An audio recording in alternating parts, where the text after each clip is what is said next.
אז הקלפים האלה הגיעו אלייך לא סתם. יש סיבה, אבל מה אכפת לי? אני כל כך שמחה שהם אצלך. הסיבה שיצרתי אותם היא כדי לתת לך מה שאני הייתי צריכה. הילה טובה, השראה, בוסט של אנרגיה יומיומי. רגע, לא הצגתי את עצמי. אני נילי מרגי. פעם הייתי רואת חשבון 20 שנים. חייתי לפי מה שצריך ולא איך שאני באמת רוצה.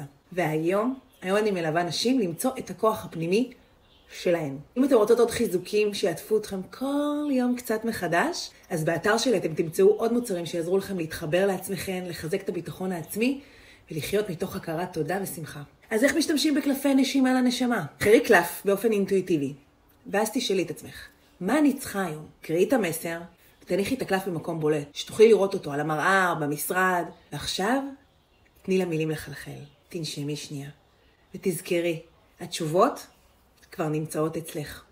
הקלפים כאן רק כדי להזכיר לך כמה כוח יש כבר בתוכך. אם אהבת את הקלפים, את מוזמנת לרכוש עוד אחד לחברה טובה, לאמא. יאללה, תן לי!